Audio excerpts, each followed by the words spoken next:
Breaking news mga tol, napalaban na naman ngayon ang Filipino fighter na si Salt Papi. So panalo naman si Salt Papi sa UK. Pinasurrender niya ang MMA na kalaban. Kung mapapanood yung highlights ni Salt Papi sa DAZN, hindi marunong magboxing itong kalaban niya si Ferrari. May kartada ito sa MMA na 6 wins, 5 loss. Lumaban ito sa boxing match kay Salt Papi. So hindi talaga marunong magboxing mga tol. Kasi yung suntok nitong si Ferrari, wasawas Hindi mo alam kung saan yung sinusuntok niya kasi kung may gloves ka, hindi pwedeng paganyan ng suntok mo, hindi pwedeng para kang lumalangoy. Kailangan sa boxing pag may gloves, talagang may focus talaga. Kaya nga may mitts Yung mitts, nakakatulong yun sa focus kung saan mo ipapatama ng sentro yung suntok. Pero itong kalaban ni Salt Papi, wala Kahit tatama yung suntok niya, hindi malakas, walang diin kasi walang focus yung suntok niya puro wasawas So, hindi ko kasi pwede ipakita yung video mga tol, picture lang kasi makaka-copyright tayo, DAZN. So, kung papanoorin nyo yung highlights, wala talaga hindi marunong tong kalaban ni Salt Papi.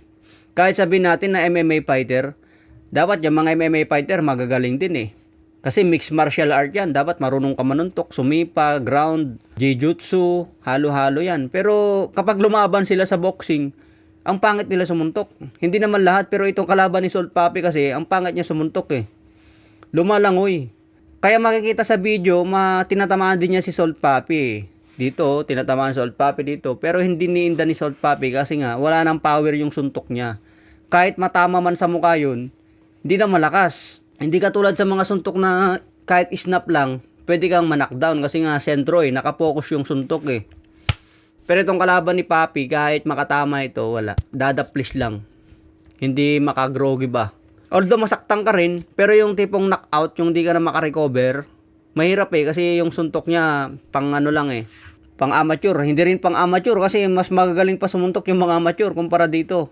Kaya pagdating sa round 3, napagod na itong kalaban niya, itong MMA. Kasi puro wasawas ang suntok, napagod na siya.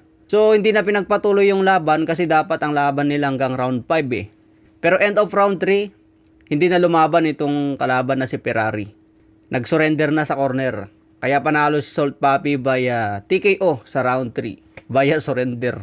Okay mga tol, sabang na lang natin yung laban ni Vasily Lomachenko mamaya. Sinabi ni Kambosos, gagawin daw niya ang lahat para talunin si Lomachenko. Ipapakita raw niya sa kanyang mga kababayan sa Australia na kaya talunin ang dating pound for pound na si Lomachenko. Magiging champion daw ulit itong si Kambosos. Kaya abangan natin kung magagawa ni Kambosos na talunin ng isang Loma. Tingin ko abot pa rin ito sa decision Hindi kasi madaling mag-surrender itong si Kambosos. Talagang palaban din yan So sa boxing, hindi mo aasahan yung mga pwedeng mangyari. Katulad na lang ni Raymart Gabalio. Yamado sa laban, pero nasingitan ng solid. Natalo siya via knockout sa round 1. 3 beses pa bumagsak. Okay mga tol, laban na lang po natin mamaya yung matinding bakbakan ni Loma.